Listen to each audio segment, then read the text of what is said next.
Bismillahirrahmanirrahim. Assalamualaikum warahmatullahi wabarakatuh.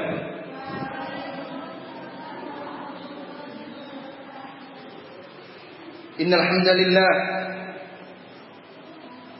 nahmaduhu wa nasta'inuhu wa nastaghfiruh wa na'udzu billahi min shururi anfusina wa sayyiati a'malina. من يهده الله فلا مضل له ومن يضلل فلا هادي له أشهد أن لا إله إلا الله وحده لا شريك له وأشهد أن محمدا عبده ورسوله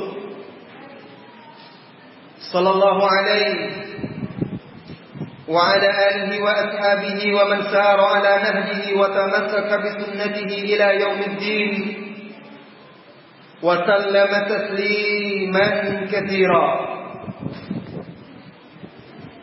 يا أيها الذين آمنوا اتقوا الله حق تقاته ولا تموتن إلا وأنتم مسلمون.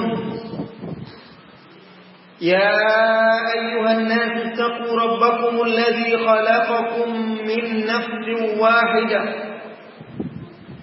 وخلق منها زوجها وبث منهما رجالا كثيرا ونساء واتقوا الله الذي تساءلون به والأرحام إن الله كان عليكم رقيبا.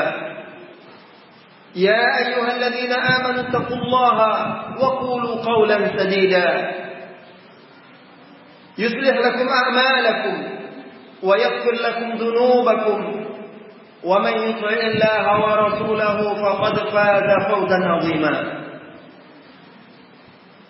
أما بعد فإن أصدق الحديث كتاب الله وخير الهدي هدي محمد صلى الله عليه وسلم وشر الأمور محدثاتها وكل محدثة بدعة وكل بدعة ضلالة وكل ضلالة في النار. Saudariku, ibu-ibu wanita muslimat yang semoga senantiasa dirahmati dan diberkahi oleh Allah Subhanahu wa taala.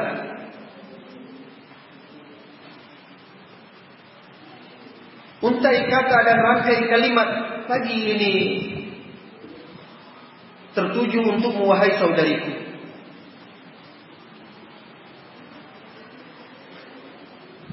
Memancar dari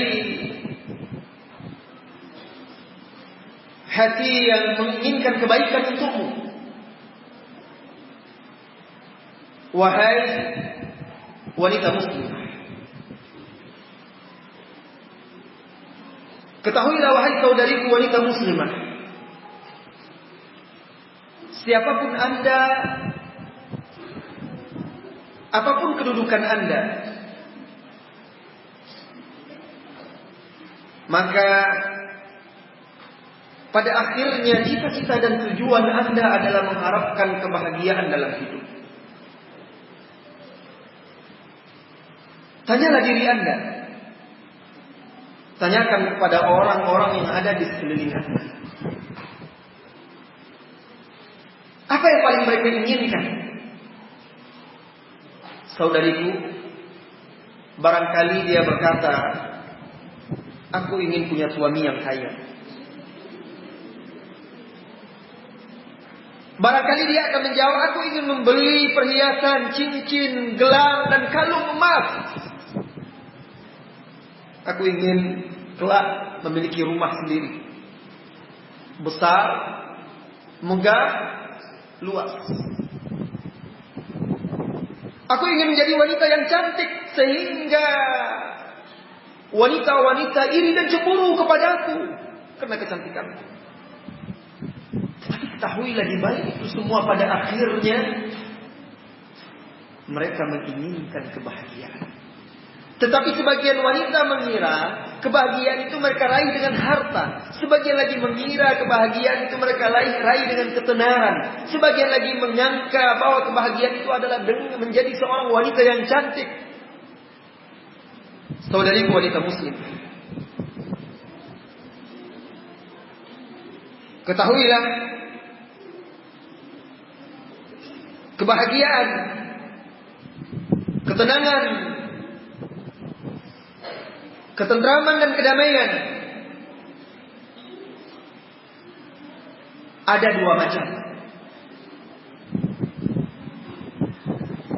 Kebahagiaan, ketentraman, ketenangan dan kedamaian itu ada dua macam. Yang pertama, wahai saudariku wanita muslimah, kebahagiaan duniawiyah. Kebahagiaan di dunia. Dan ini sifatnya sementara. Ini sifatnya sementara. Hanya sebatas umur yang Anda lalui. Berapa umur Anda? Berapa lama Anda akan hidup di dunia ini? Sebatas itulah dia kebahagiaan. Itu pun kalau Anda bahagia dari semenjak lahir sampai mati. Tetapi kebanyakan manusia itu sengsara. Kebahagiaan dunia ini kenapa kita katakan sementara, wahai saudariku? Walaupun seumur hidup dia bahagia, dari kecil ketika dia lahir dia sudah mendapatkan apa saja dari fasilitas kehidupan duniawi sampai dia tua dan mati. Tetapi ketahuilah wahai saudariku, sebagaimana diriwayatkan dari Rasulullah SAW, dari Abdullah bin Umar radhiyallahu anhu dari Rasulullah SAW, kelak di hari kiamat satu celupan ke dalam neraka akan membuat orang ini lupa kenikmatan dia seumur hidup di dunia. Apa kata Rasulullah SAW? Yuqta bi rajulin yaumal qiyamah.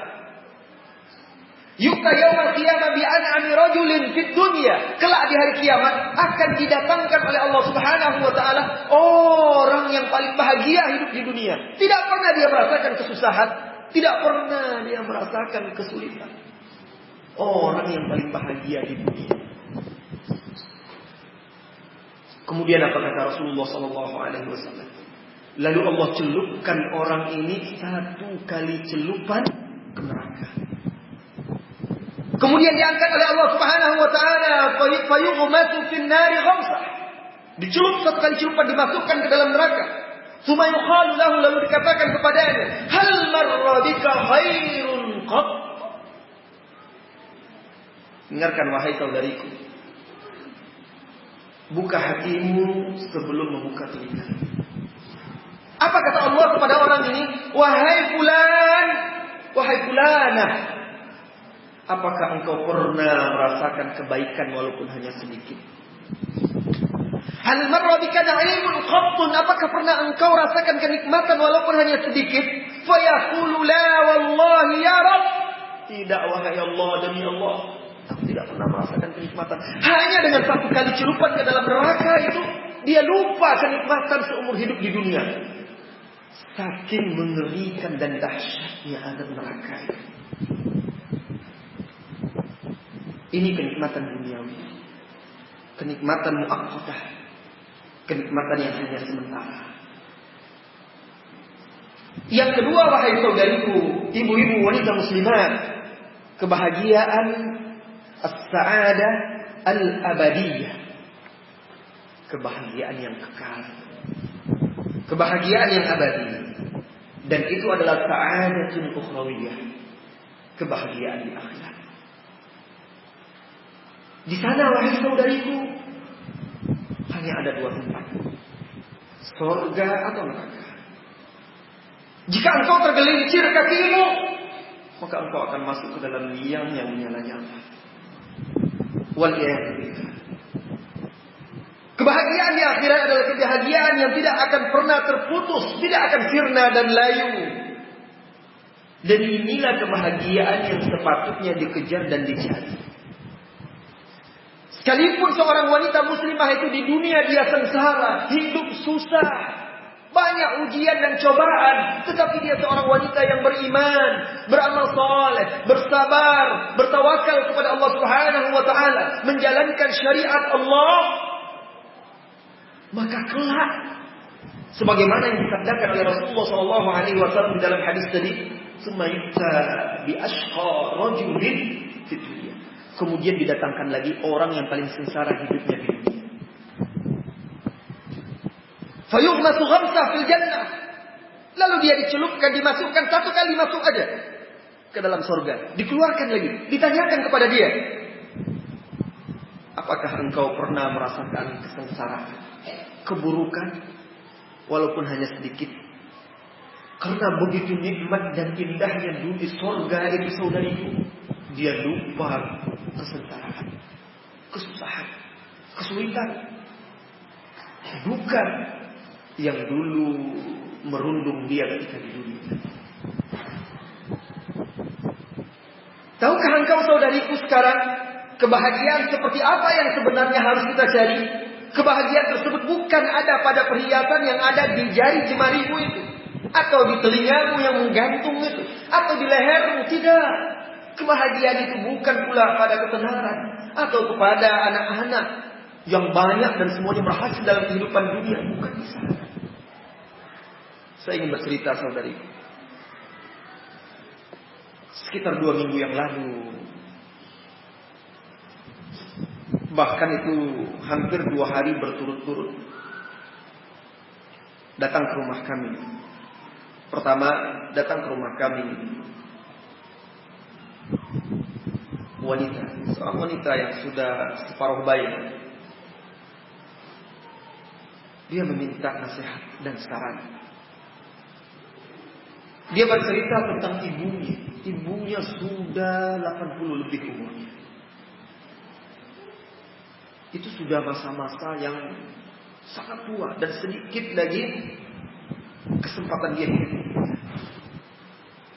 Apa yang membuat wanita ini sedih dan miris?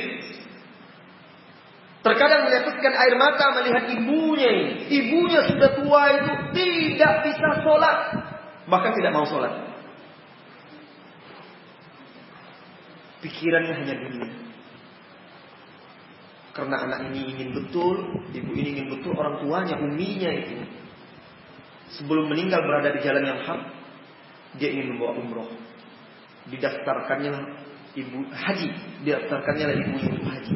Haji plus. Apa yang dilakukan oleh ibu itu?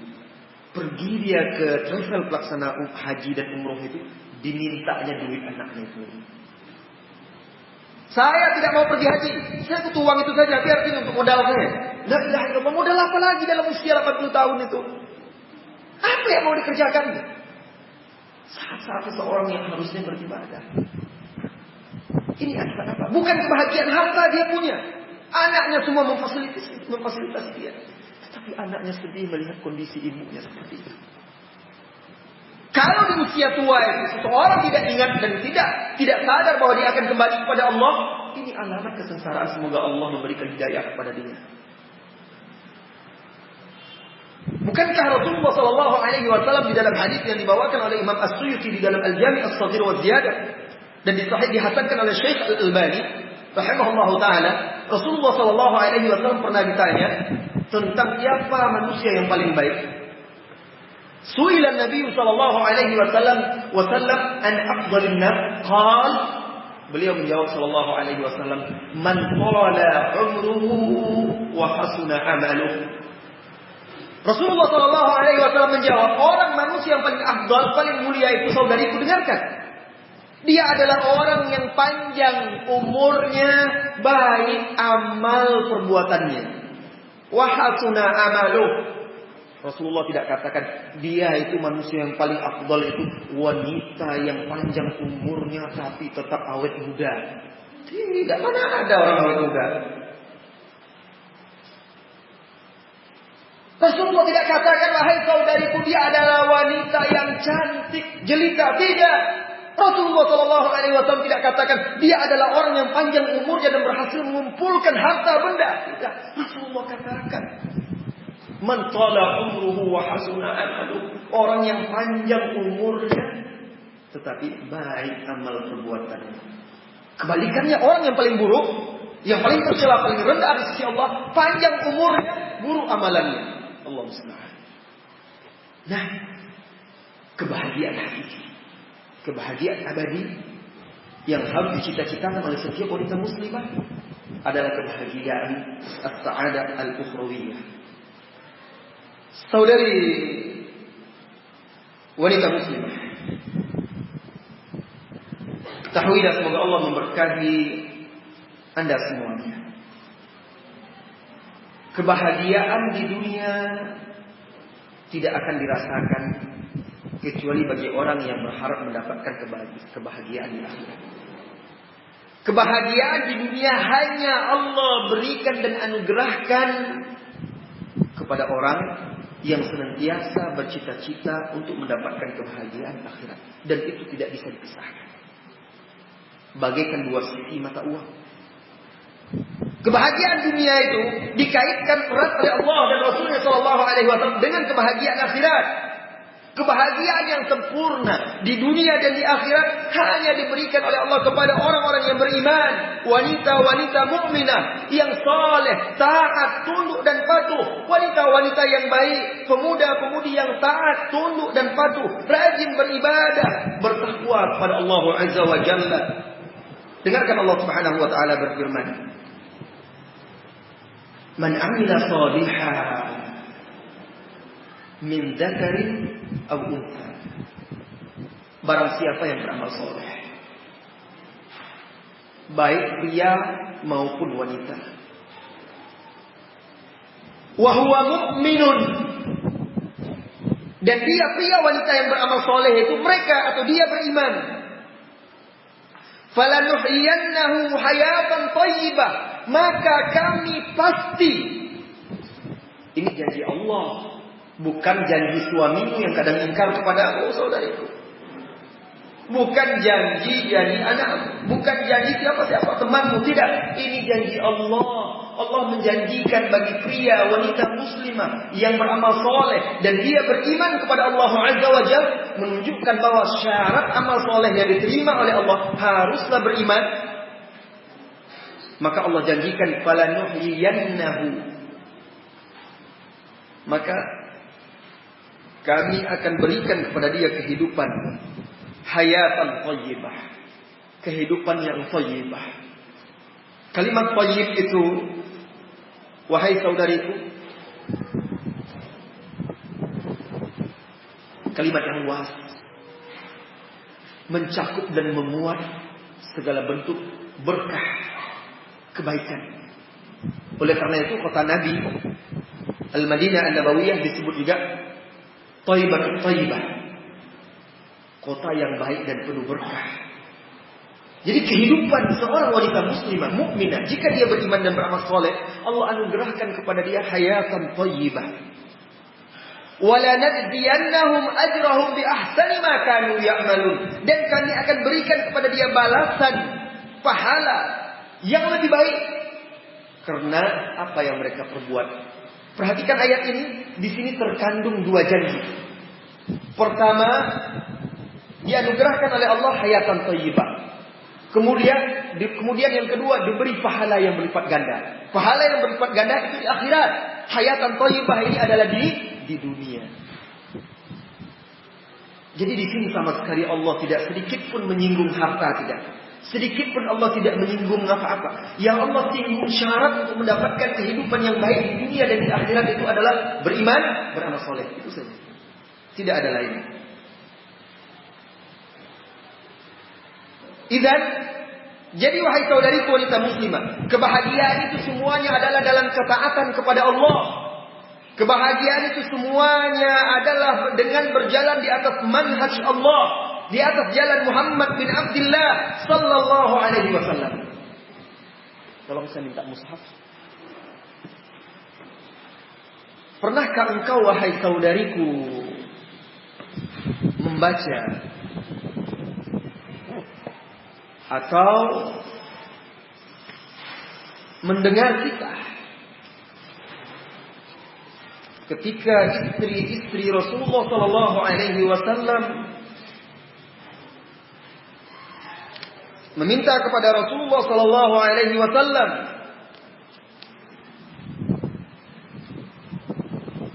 tambahan nafkah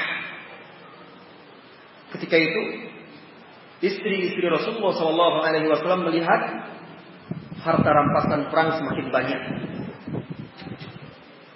Umat Islam diberikan kemenangan oleh Allah Subhanahu wa taala dalam berbagai macam medan perang, sehingga harta itu berdatangan ke kota Madinah.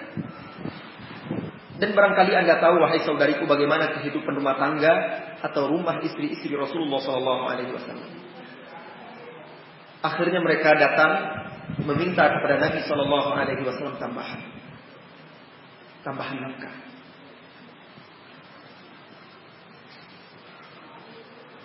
Apa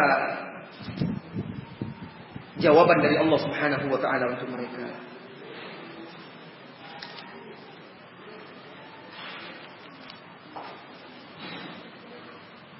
Ketika itu Rasulullah SAW memanggil satu persatu istri dan dimulai dari Aisyah, karena dia yang paling kecil, paling muda. Dimulai dari Aisyah dan yang paling dicintai oleh Rasulullah SAW.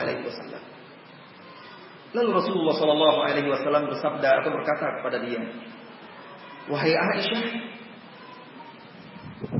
jangan tergesa-gesa memberikan jawaban. Silakan engkau bermusyawarah, minta pendapat ayah ibu." Lalu Rasulullah SAW memberikan pilihan antara dunia atau Allah dan Rasulnya SAW. Kalau engkau yang diberikan pilihan, wahai saudariku, antara dunia dan akhirat,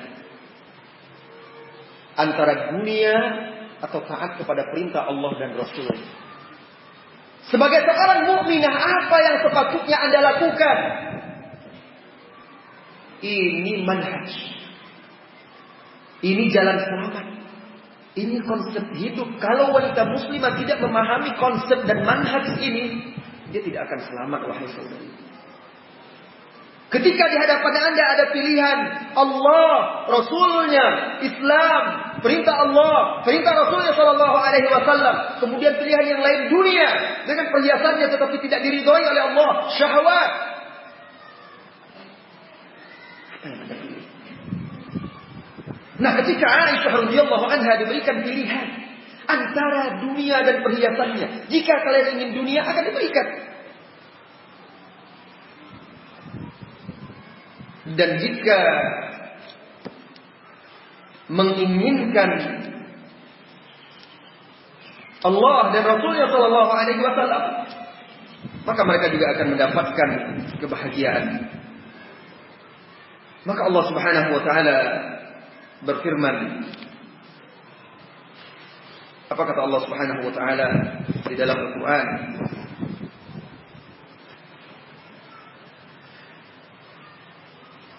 Asa rabbuhu in talaqakunna an yubaddilahu azwajan khairan minkunna muslimatin mu'minatin qanitatin taibatin abidatin saihatin sayyibatin wa abkara. Asa rabbuhu, barangkali apabila Muhammad itu menceraikan kalian, mentalak kalian, an yubaddilahu, Allah akan gantikan untuk Muhammad itu azwajan, istri-istri khairan minkunna, yang lebih baik daripada kalian. Allah yang akan gantikan. Kalau kalian in kunta turidna dunya, turidna al-hayata dunya wa zinataha, jika kalian menginginkan dunia dan seisinya, mari Rasulullah akan ceraikan. Dan jika Rasulullah SAW ceraikan istri-istrinya karena mereka memilih dunia, maka apa? Kata Allah, Allah akan gantikan dengan wanita-wanita yang jauh lebih baik. Lalu Allah sebutkan sifat-sifat wanita muslimah. Istri-istri yang baik, wanita-wanita yang baik itu mereka adalah muslimat. Pertama sifatnya mereka adalah muslimat. Muslimat itu bagaimana, saudari? Islam itu istislam al-mutlaq li amrillah, pasrah, tunduk, patuh secara mutlak kepada perintah-perintah Allah dan Rasulnya sallallahu alaihi wasallam. Wa ma kana lil mu'min wa la mu'mina idza qada Allahu wa rasuluhu amra ay yakuna lahum al-khiyaratu min amrihim. Di dalam surah Al-Ahzab Allah Subhanahu wa taala katakan, wa ma kana lil mu'min wa la mu'minah. Tidak boleh bagi seorang mukmin maupun mukminah. Idza qadallahu wa rasuluhu amra, apabila Allah dan Rasulnya telah menetapkan satu perkara, ini kata Allah, ini kata Rasulullah sallallahu alaihi wasallam, jangan lagi katakan itu. Tidak boleh bagi seorang mukmin dan mukminah apabila Allah dan Rasulnya telah menetapkan satu perkara, an yakuna lahumul khiyaratu min amrihim. Mereka punya pilihan dalam urusan mereka selain yang telah ditetapkan oleh Allah dan Rasulnya. Tidak pantas bagi seorang mukmin itu seperti itu. Mereka adalah seorang muslimah yang betul-betul tunduk patuh, istislam, menyerahkan diri mereka secara mutlak kepada Allah Azza wa Jalla. Mukminat, mereka adalah orang wanita-wanita mukminah yang yakin seyakin-yakinnya dengan apa yang ada di sisi Allah itu lebih baik daripada dunia seisinya. Qanitat, orang-orang yang tunduk dan patuh. Taibatin, abidatin, yang banyak bertaubat, wanita-wanita yang kembali kepada jalan yang hak, abidatin, dan beribadah. Tahukah anda wahai saudariku, Hafsah pernah diceraikan oleh Rasulullah sallallahu alaihi wasallam wa radhiyallahu an Hafsah. Allah perintahkan Rasul merujuknya lagi. Apa kata Allah melalui Jibril ketika itu? Innaha qawwama. Rujuk kembali wahai Muhammad sallallahu alaihi wasallam kepada Hafsah itu. Kenapa? Karena Hafsah itu wanita yang qawwama. Mana anda wahai saudariku? Lihat Hafsah itu. Allah dari langit, di atas langit yang ketujuh sana memerintahkan Nabi Muhammad SAW untuk merujuknya. Kenapa? Karena Hafsah itu qawwama. Wanita yang banyak berpuasa, wanita yang banyak sholat malam, menghidupkan malam-malamnya dengan beribadah. La ilaha illallah. Kemana wanita muslimah? Kami tahu wahai saudariku, kami mengerti dan paham engkau letih dan lelah seharian mengurus keluarga, mendampingi suami, mengatur rumah. Tetapi itu bukan alasan untuk jauh dari Allah Subhanahu wa ta'ala.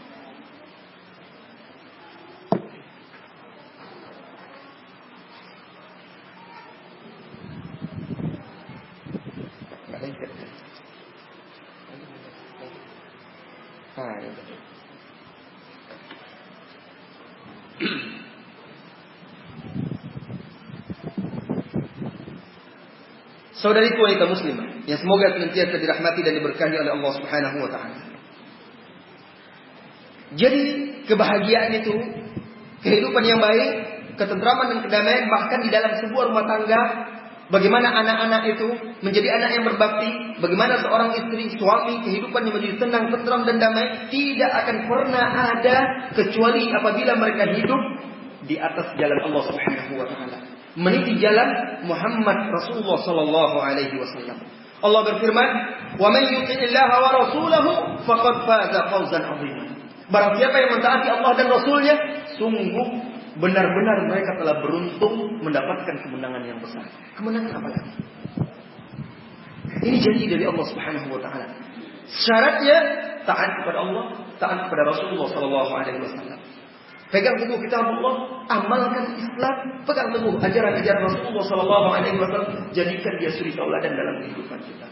Sebaliknya kesengsaraan, ketidakharmonisan dalam kehidupan rumah tangga, anak yang durhaka dan lain sebagainya, semua itu ada dalam maksiat kepada Allah Subhanahu wa taala. Disebabkan kelalaian dan kelengahan, maksiat kepada Allah Subhanahu wa taala. Allah berfirman, "Wa man ya'sillaha wa rasulahu faqad dhalla dhalalan mubina."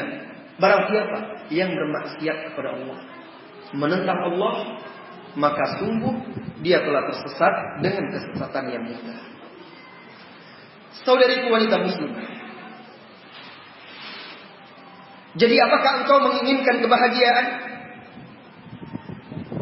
Jadi setelah paparan di atas, apakah engkau menginginkan kehidupan yang damai dan tentram? Jika memang engkau menginginkan itu, maka dengarlah untai nasihat ini, rangkai kalimat ini yang sengaja saya persembahkan untuk anda wahai saudari. Simaklah firman Allah Subhanahu wa taala, bahwa kebahagiaan itu tidak akan didapat kecuali oleh orang-orang yang memiliki hati yang salim, yang selamat. Kebahagiaan hakiki, kebahagiaan akhirat. Yauma la yanfa'u malu wala banun illa man atallaha biqalbin salim. Harta yang kau kumpulkan, perhiasan yang kau simpan di dalam lemari, perkakas yang kau susun di dalam rak-rak menghiasi rumahmu itu tidak akan bermanfaat kelak di hari kiamat. Kecantikanmu tidak akan berguna kelak di yaumul qiyamah. Kecuali orang-orang yang datang kelak menemui Allah Subhanahu wa taala dengan apa? Dengan suaminya, didampingi oleh anak-anak. Tidak, wahai saudariku, engkau kelak di hari kiamat sendiri. Suamimu tidak bersamamu lagi di yaumul mahsyar. Anak-anakmu meninggalkan. Yauma yafirrul mar'u min akhihi wa ummihi wa abihi wa sahibatihi wa banihi. Likulli imri'in minhum yawma idzin sya'nun. Hari itu tidak peduli lagi. Seseorang akan lari meninggalkan saudaranya. Seseorang akan lari meninggalkan ummi dan abinya, ayah dan ibunya. Seseorang akan lari meninggalkan istrinya. Dan seseorang akan lari meninggalkan suaminya, meninggalkan anak-anaknya. Sibuk ketakutan dengan urusannya masing-masing. Yang selamat ketika itu, yauma la yanfa'u malun wala banun illa man atallaha biqalbin salim. Hadiah tidak berguna lagi, harta maupun anak-anak, kecuali orang-orang yang datang menghadap Allah dengan hati yang sehat, bersih dan selamat. Saudariku wanita muslimah, berbahagialah engkau menjadi seorang muslimah, karena itu adalah anugerah terbesar di dalam hidup. Jauh lebih bernilai dan berharga dari apa yang telah engkau dapatkan dari kehidupan dunia ini. Ingatlah bahwa dahulu masa lalu wanita itu gelap dan kelam. Apabila engkau mengingat, mensyukuri nikmat Allah Subhanahu wa taala diberi hidayah sebagai seorang muslimah, maka ingatlah betapa besar dan berharganya. Dulu wanita itu diberitakan oleh Allah Subhanahu wa taala, orang-orang jahiliyah, wa idza busyira ahaduhum bil unsa dhalla wajhuhu muswaddan wa huwa kadhib. Apabila diberitakan bahwa mereka mendapatkan anak wanita, muka mereka menghitam, risau, resah, gelisah, malu, sedih mendapatkan anak wanita karena dianggap aib. Adalah sahabat Abdullah ibn al-Mughaffal radhiyallahu anhu. Abdullah bin Mughaffal ini apabila duduk di samping Rasulullah sallallahu alaihi wasallam, tampak di wajahnya kesedihan. Ada kesedihan yang menggelayut di wajahnya. Wajahnya seolah menyimpan kesusahan. Senantiasa Rasulullah heran melihatnya. Ada apa Abdullah ini, Ibnu Mughaffal ini? Setiap Rasulullah SAW melihatnya, tampak dia bersedih, berduka. Akhirnya Rasulullah SAW bertanya kepada dia, kenapa dia bersedih? Kenapa kesedihannya itu tidak pernah terputus, tidak pernah melihat dia tersenyum, tertawa? Ada apa sebenarnya wahai Abdullah?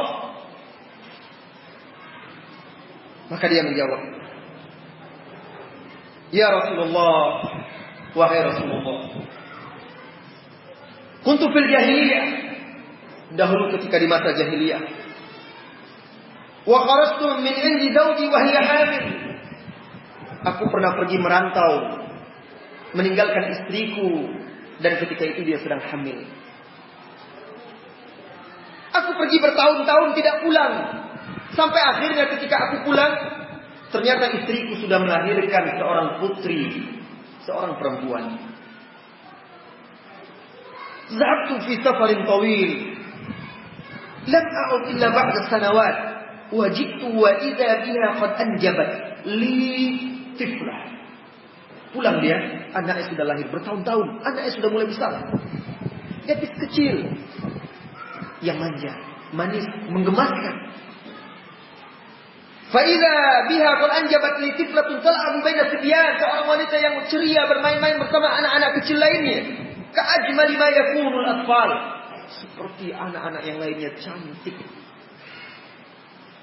Nah, tapi ketika itu dia kafir, musyrik, jahiliyah. Akhirnya dia melanjutkan. Fa'akhastuha. Ketika anak itu sedang bermain-main, dipegangnya tangan anaknya, dibawanya pulang. Faqultu li ummiha. Simak ini wahai saudariku, dan syukuri nikmat Allah bahwa kita hidup di dalam Islam. Fa'akhastuha wa qultu li ummiha, aku raih tangannya, aku bawa dan aku katakan kepada umminya, ibunya, zayyiniha wa hiya ta'lam anni sa'aiduha wa aqtuluha.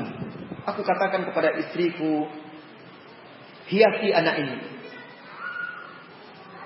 beri dia perhiasan, hiasi dia, dan istriku paham bahwa aku akan mengubur anak ini hidup-hidup, bahwa aku akan membunuh. Tapi istrinya tidak bisa berbuat apa-apa.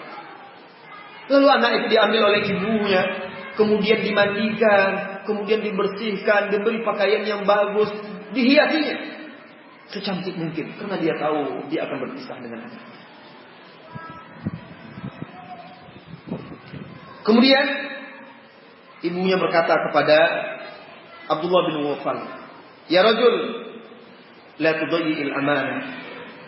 Ya rajul, la tudayyi'il amanah.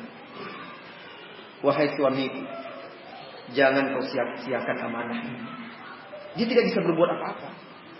Abdullah bin Wafal radhiyallahu anhu akan membawa anaknya pergi. Istrinya tidak bisa berbuat apa-apa. Ketika dilepasnya putrinya tersebut, dia berkata, ya rajul, wahai suamiku, la tudayyi'il amanah. Jangan kau sia-siakan amanah. Dengan dingin dibawalah putri ini oleh Abdullah bin Wafal pergi ke Sahara, padang pasir. Lalu apa kata dia? Fakharajtu biha ila syi'bin min asy-syi'ab. Dicarinya, pergi aku membawa putriku tersebut ke salah satu lembah, celah di gunung. Abhas an bi'rin a'rifuha huna.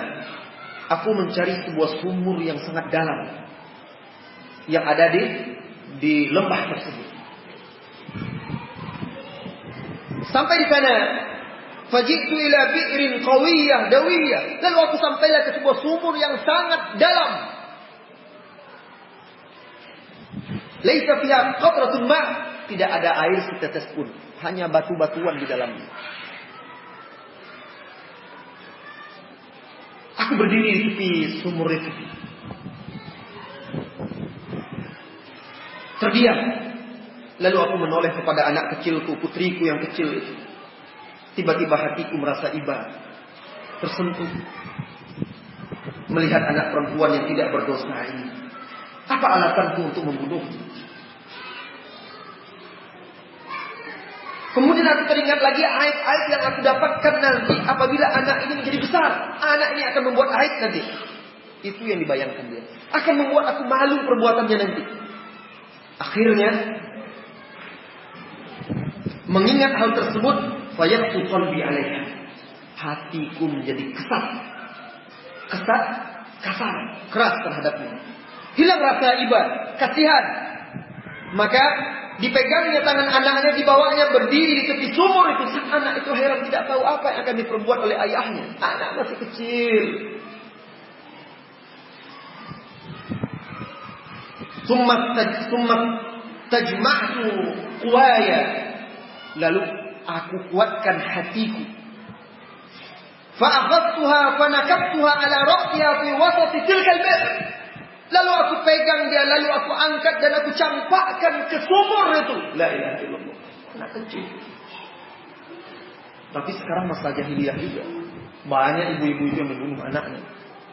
Tindak aborsi karena perbuatan zina, itu pembunuhan juga terhadap anak-anak. Dan itu dosa besar.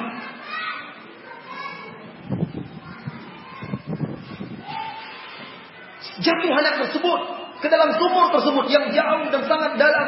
Anak itu berteriak, ya abata dayya'tal amanah, ya abata dayya'tal amanah. Wahai ayahanda, engkau telah sia-siakan amanah yang dikatakan oleh ibuku. Engkau telah sia-siakan amanah. Sampai akhirnya suara anak itu hilang dan tidak terdengar lagi, sudah mati.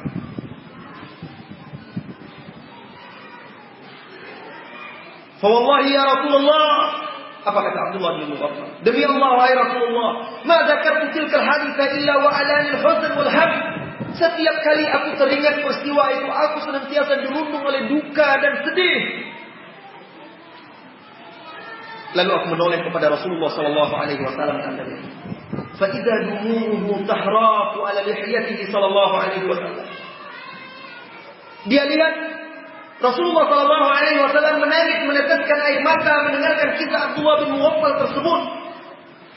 Lalu Rasulullah sallallahu alaihi wasallam bersabda, "Ya Abdullah, wahai Abdullah, wallahi law kuntu muqimul had ala rajulin fa'ala fi'lan fil jahiliyah la aqamtuhu alaik." Wahai Abdullah, kalaulah aku ini dibolehkan menegakkan hukum had untuk seorang laki-laki yang pernah melakukan perbuatan itu di masa jahiliyah, aku akan hukum kau wahai Abdullah. Lakinnal Islam yajubbu ma qablah.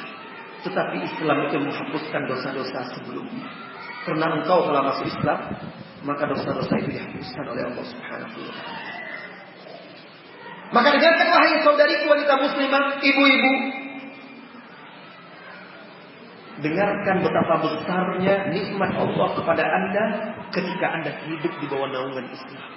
Ketika Anda bisa beribadah kepada Allah, ketika Anda beriman kepada Allah dan Rasulullah sallallahu alaihi wasallam, ketika Anda bisa salat, ketika Anda bisa berpuasa, ketika Anda bisa berzakat, ketika Anda bisa berhaji, ketika Anda bisa tunduk patuh dan taat kepada suami, ketika Anda bisa menjadi ibu-ibu bagi anak-anak perempuan Anda. Syukuri nikmat tersebut, jaga agama Anda itu, jangan disia-siakan sedikit pun. Saudariku wanita muslimah,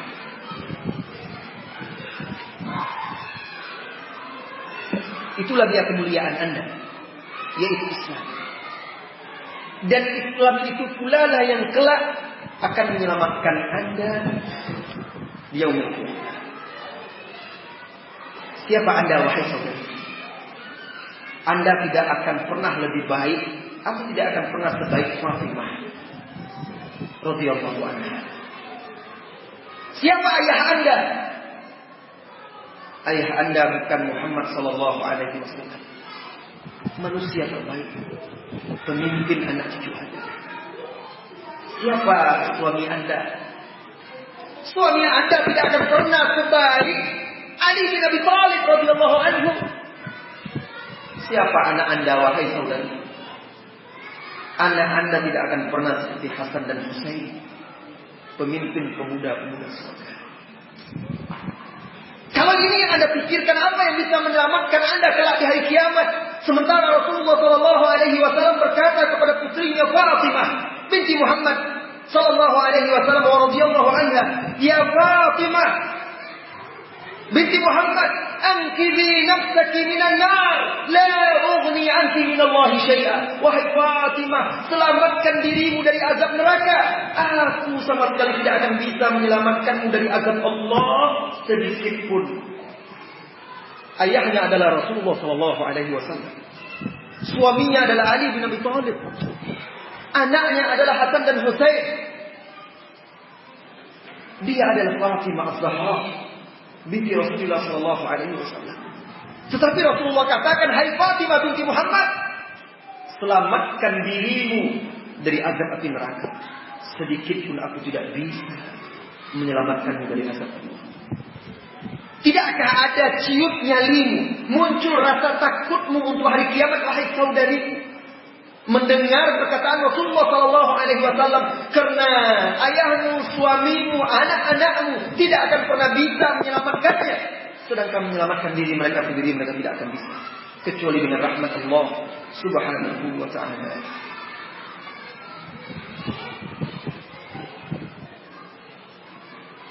Saudari wanita muslimah, ini peringatan dari Rasulullah sallallahu alaihi wasallam untuk Anda semua, bahwa hanya Islam, hanya amal soleh yang akan membantu Anda kelak di hari kiamat. Saudariku wanita muslimah, kalau kita sudah tahu seperti itu, apa jalan kiat yang harus ditempuh oleh wanita muslimah di zaman sekarang sebagai seorang wanita muslimah? sebagai seorang istri muslimah, sebagai seorang ibu muslimah, sebagai seorang gadis muslimah, apa jalan yang harus dia tempuh? Agar apa? Agar dia bisa menjaga keislamannya di zaman yang penuh dengan godaan syahwat dan syubhat. Apa yang harus dia pelajari, yang dia tempuh? Jalan mana yang harus dia lalui agar dia selamat sampai akhirnya dia meninggalkan dunia ini dengan husnul khatimah? Tidak seperti wanita yang sebagian kita ceritakan di depan tadi. Habis masa mudanya, setelah tua, dia tidak peduli dan tidak ingat kepada Allah Azza wa Jalla. Tidakkah ingin engkau, wahai saudariku, seperti seorang wanita yang dikatakan oleh Ibnu Abbas radhiyallahu anhuma kepada Atha bin Abi Rabah, "Ala adulluka ala imra'atin min ahli jannah?" Wahai Atha, maukah engkau aku tunjukkan seorang wanita penghuni surga? Allahu Akbar. Wanita penghuni surga, tapi dia masih berjalan di atas dunia ini. Siapa gerangan wanita itu? Maka lewatlah seorang wanita. Wanita itu ternyata wanita yang buruk rupanya, wahai saudariku. Buruk rupanya. Tidak cantik seperti engkau. Wanita itu ternyata seorang wanita miskin, bukan orang kaya seperti engkau. Apa kata Ibnu Abbas radhiyallahu anhu kepada muridnya Atha bin Abi Rabah? Itu dia wanita. Atha yang penasaran bertanya kepada Ibnu Abbas, kenapa wanita itu dijamin oleh Rasulullah sallallahu alaihi wasallam menjadi wanita surga, padahal dia masih hidup di muka bumi? Jaminan dari Rasulullah sallallahu alaihi wasallam. Maka Ibnu Abbas pun bercerita, wanita ini pernah datang kepada Rasulullah sallallahu alaihi wasallam. Lalu dia berkata, "Ya Rasulullah, innani usra." Wahai Rasulullah, aku ini selalu kesurupan. Ada penyakit yang seperti kesurupan, masruh, yang menimpa dia. Mintalah kepada Allah, berdoalah, mohon kepada Allah ya Rasulullah agar Allah menyembuhkan penyakit. Rasulullah menjawab wanita itu dengan lembut, "In sabirti falakil jannah." Wahai wanita, jika engkau bersabar menghadapi ujian ini, maka jaminannya untuk surga. Kalau dia ingin kesembuhan, Rasulullah akan doakan, insya Allah dengan izin Allah sembuh. Banyak orang-orang yang datang, ada yang buta, datang kepada Rasulullah sallallahu alaihi wasallam, minta Rasulullah mendoakannya, didoakan oleh Rasulullah sallallahu alaihi wasallam sembuh. Ada seorang ibu datang kepada Rasulullah membawa anaknya yang gila karena kesurupan, minta Rasulullah mendoakannya. Rasulullah tepuk punggungnya, seraya berkata, "Bismillah, ukhruj ya adu Allah." Keluar wahai Rasulullah, keluar jinnya, setannya. Sehat, sembuh. Nah, wanita ini diberikan pilihan. Sembuh, Rasulullah akan berdoa kepada Allah. Atau bersabar menghadapi ujian dan cobaan itu, maka dia akan dijamin masuk surga. Kalau dia sembuh, belum tentu mendapatkan jaminan.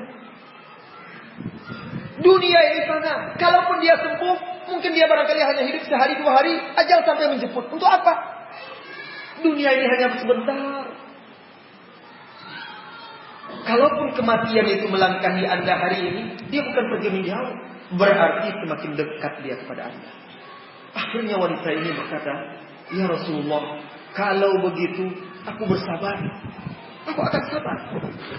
Tetapi satu permintaanku ya Rasulullah." Ini dia yang menjadi nilai bagi wanita itu, selain kesabarannya. "Aku akan bersabar terhadap penyakit ini ya Rasulullah. Tetapi satu permintaanku, mintalah kepada Allah, apabila aku kesurupan lagi, kambuh penyakitku, doakan agar aku tidak tersingkap auratku." Tahukah Anda wahai saudariku wanita muslimah, bahwa orang kalau dia sakit, hilang akal, dalam keadaan tidak sadar, wanita itu atau laki-laki pun, dia dalam keadaan tidak sadar, tersingkap auratnya, dia tidak berdosa. Karena ketika itu dia tidak mukallafah. Karena syarat taklif itu adalah akal. Artinya kalaupun dia tidak meminta seperti itu, dia hanya minta, saya sabar ya Rasulullah, kambuh penyakitnya, kesurupan, tersingkap auratnya, bahkan dalam keadaan tidak berakal itu gila, dia telanjang, dia tidak berdosa ketika itu. Tapi seorang wanita mulia dalam kondisi apapun tidak akan pernah mau harga dirinya itu direndahkan. Tidak akan pernah mau terlecehkan.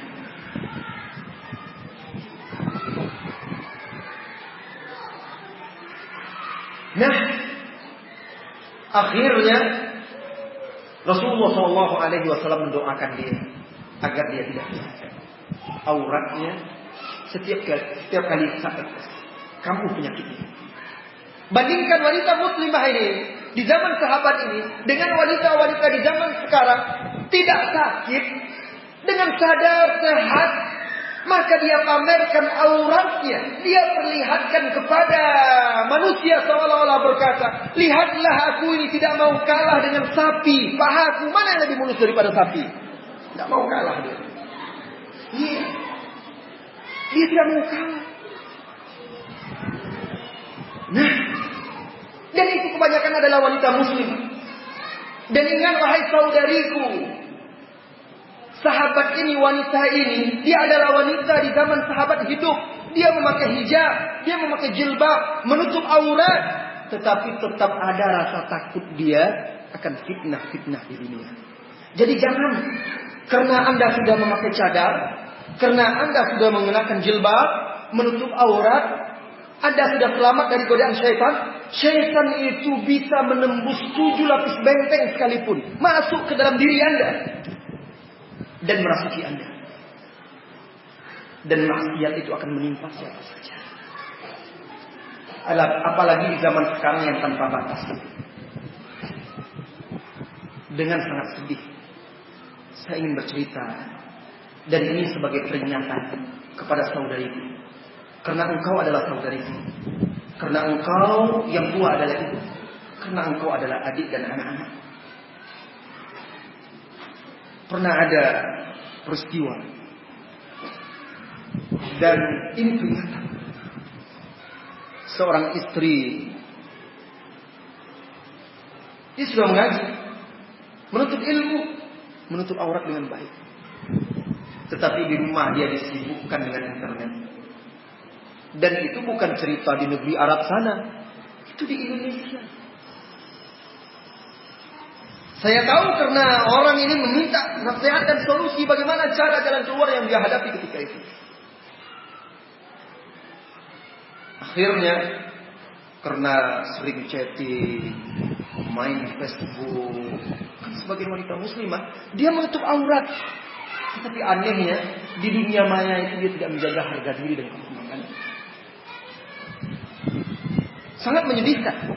Ini fitnah di zaman sekarang yang menimpa banyak wanita muslimah. Suami ibu bekerja, anak-anak pergi sekolah, di rumahnya sudah ada pembantu, apalagi seharusnya dia akan lebih banyak beribadah, menghafal Al-Quran. Malah sibuk dia berenang di dunia maya. Akhirnya kesibukan chatting, lalu berkenalan pula dengan salah seorang penuntut ilmu. Awalnya katanya nasihat menasihati dan segala macam. Akhirnya terjerumus mereka dalam zina. Terjerumus dalam zina. Akhirnya laki-laki ini meminta dia untuk cerai dengan suaminya agar menikah dengan dia. Dan dia ketakutan. Jika tidak, saya akan ceritakan kepada suaminya. Habis hancur. Hancur. Sudah. Akibat apa? Akibat dia menutup aurat secara zahir. Tetapi dia lupa bahwa pintu masuk syaitan itu, yang sebenarnya harus dia tutup selain dia memakai hijab itu. Walaupun dia duduk di rumah, pintu masuk syaitan yang harus dia tutup itu adalah telinga, mata, dan lisan. Ini dijelaskan oleh Ibnu Qayyim Al-Jauziyah. Iblis itu memerintahkan para tentaranya agar bisa menguasai seorang wanita muslimah atau seorang pria muslim, agar mereka bisa masuk ke dalam hati mereka, kuasai dahulu mata, telinga, dan mulut manusia itu. Kalau 3 pintu ini dikuasai oleh syaitan dan para tentaranya, gampang bagi mereka untuk mengendalikan manusia. Wanita sekarang walaupun dia menutup aurat, berjilbab, mengaji, tetapi kalau di rumahnya dia sibuk menonton TV juga, dia tidak menjaga mata, telinga dan mulutnya. Maaf saudari, Anda marah kepada suami Anda ketika dia melirik seorang wanita, pasti ada cemburu. Tetapi Anda menonton sinetron itu, melihat pemuda-pemuda yang gagah tampan itu bagaimana? Itu juga tidak boleh.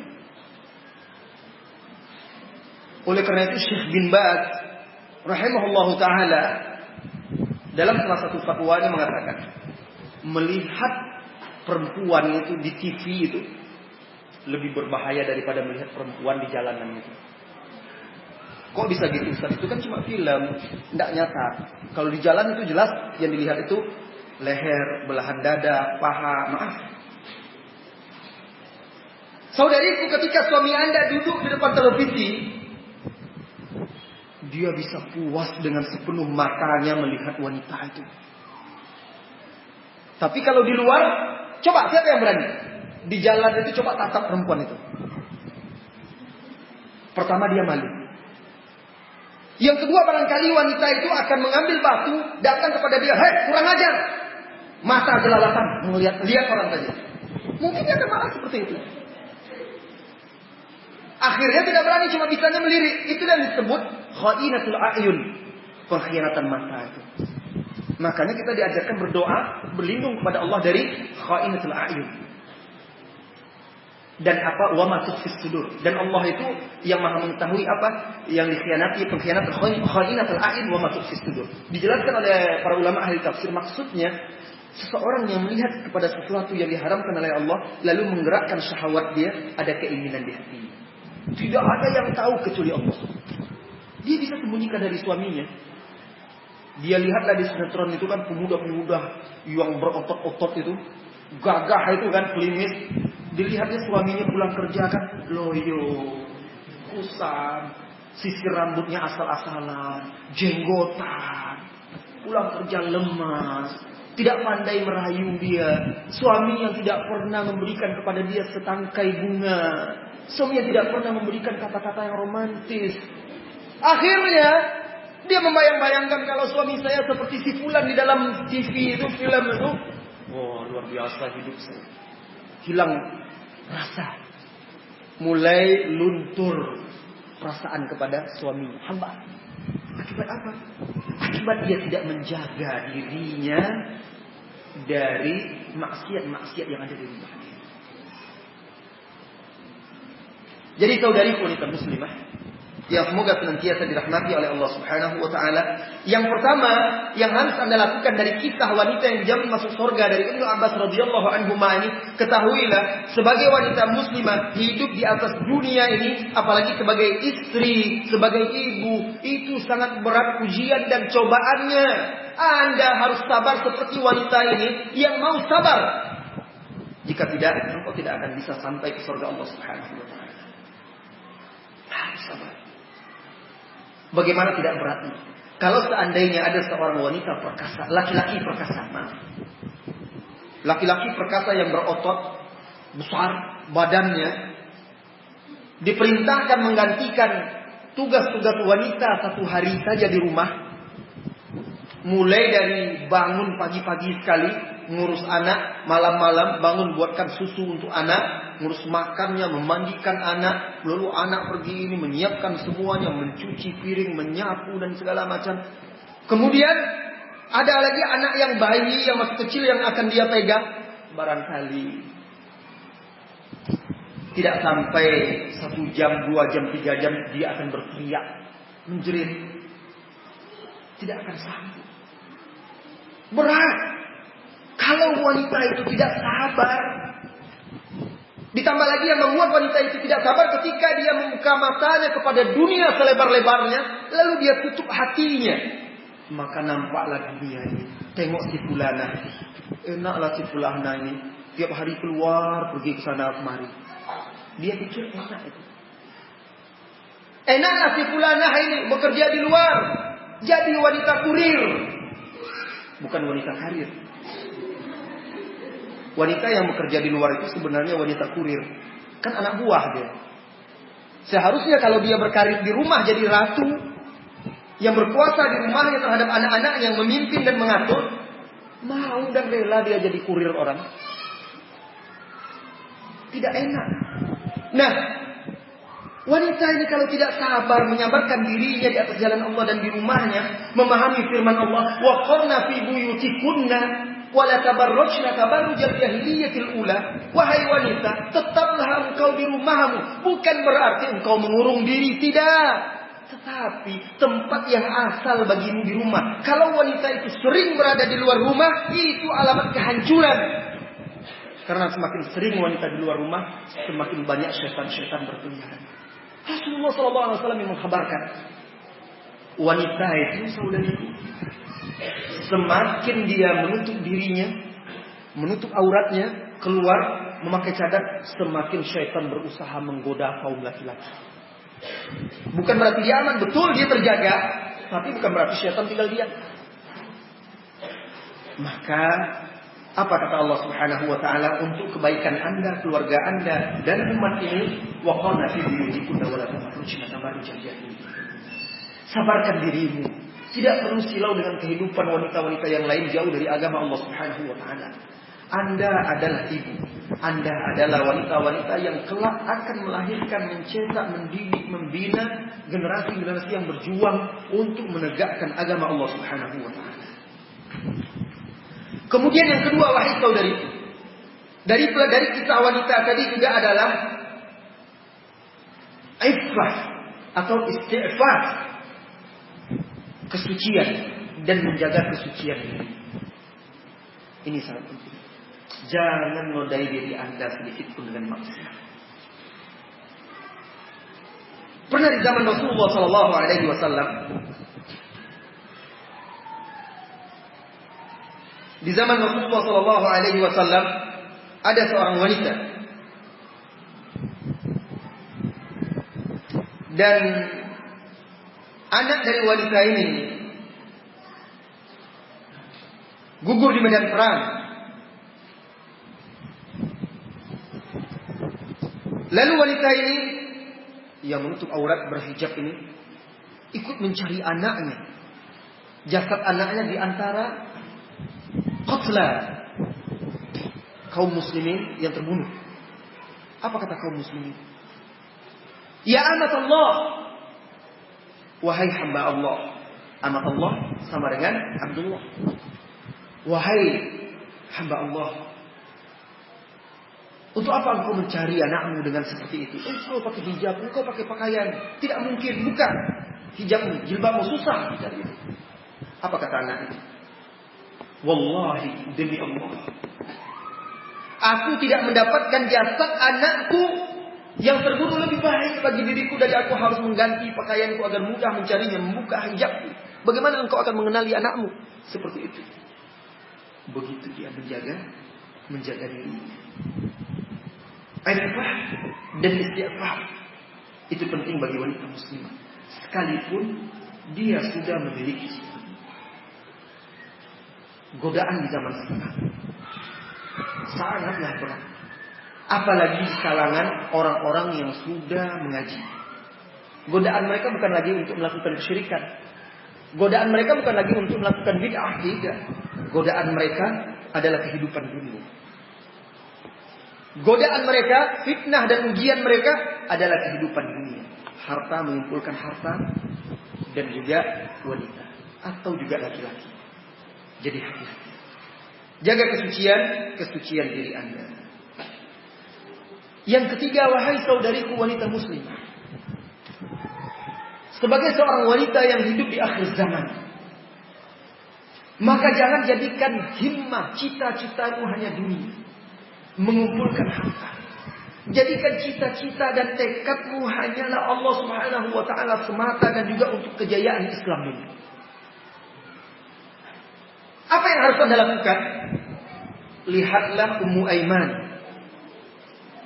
Ketika Rasulullah sallallahu alaihi wasallam wafat radhiyallahu anha, Ketika Rasulullah Shallallahu Alaihi Wasallam wafat, Ummu Aiman ini duduk di rumahnya menangis terisak-isak. Datang Abu Bakar dan Umar radhiyallahu anhu mengunjunginya, lalu mendapatkan Ummu Aiman ini menangis di rumahnya. Ditanya, ada apa engkau menangis wahai Ummu Aiman? Apa yang engkau tangisi? Rasulullah Shallallahu Alaihi Wasallam dia sudah pergi menuju rahmat Allah, menuju kedudukan yang tinggi dan mulia di sisi Allah. Apa kata Ummu Aiman? Bukan itu yang aku tangisi. Tapi aku menangis sedih karena dengan wafatnya Rasulullah Sallallahu Alaihi Wasallam terputus pula wahyu.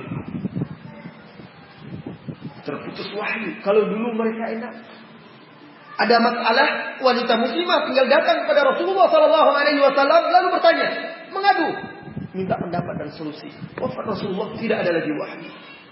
Ini menunjukkan kepedulian Ummu Aiman kepada Islam. Dia khawatir terhadap umat ini karena tidak ada lagi wahyu. Tidak ada lagi Rasulullah Sallallahu Alaihi Wasallam. Sedih dia melihat umat ini ditinggal oleh Rasulullah Sallallahu Alaihi Wasallam. Seorang wanita muslimah harus punya kepedulian. Jangan sibuk hanya mengurus besok saya beli apa lagi. Cincin saya baru 4 jari yang terpenuhi. Masih ada jempol. Mana ada orang masang di jempol cincinnya. Tapi kan gitu wanita itu kalau kita dilihat di rumahnya, mungkin entah berapa cincinnya. Aisyah radhiyallahu anha tidak punya cincin, minjam dia cincin itu. Kan pernah hilang cincin itu. Pernah hilang, akhirnya dicari dan ketemu, dari situ turun ayat tentang tayamum itu.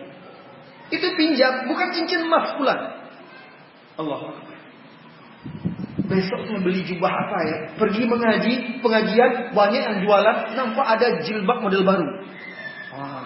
Jilbab model baru yang ada sedikit garis ini, garis itu. Potongannya agak begini, agak begini. Sekarang jilbab-jilbab dan wanita yang pakai cadar pun sudah banyak gaya-gayanya pula. Na'udzubillah. Ini hati-hati. Itu ibadah, bukan model, bukan adat, bukan kebiasaan, bukan gaya. Jangan dibuat model-model. Jubah-jubah wanita muslimah sekarang sudah model-model pula. Kata jubah sunnah, tetapi aneh-aneh modelnya. Sehingga akhirnya menjadi perhiasan yang membuat kaum laki-laki terfitnah. Setiap pergi pengajian kan nampak ada jualan nanti. Bukan tidak boleh berjualan, tetapi kita ini Rasulullah Sallallahu Alaihi Wasallam, Umar bin Khattab radhiyallahu anhu suatu hari pernah berjalan-jalan di pasar, sebagaimana dibawakan diceritakan oleh Abu Nu'aim dalam kitab Hilyatul Awliya. Beliau Umar sedang jalan di pasar. Lalu nampaklah seorang laki-laki sedang membolak-balik daging. Memilih-milih daging mana yang akan dibeli. Biasa orang mau makan daging. Melihat itu Umar radhiyallahu anhu ingin memberikan pelajaran. Lalu Umar bertanya kepada laki-laki, apa itu yang engkau pegang itu? Apa kata pria ini? Lah, ashtahi, ini adalah daging, aku ingin memakannya. Apa jawab Umar Ibn Khattab radhiyallahu anhu? Ya fulan, ya rajul, awa kullama ishtahaita ishtarait? Apakah setiap kali engkau ingin sesuatu itu engkau harus membelinya? Ini pelajaran bagi kita. Ibu-ibu, saudari wanita muslimah, kenapa ini saya tekankan? Karena fitrah sebagai wanita, naluri sebagai wanita yang Allah berikan kepada wanita itu cinta berbelanja, suka perhiasan, suka bersolek.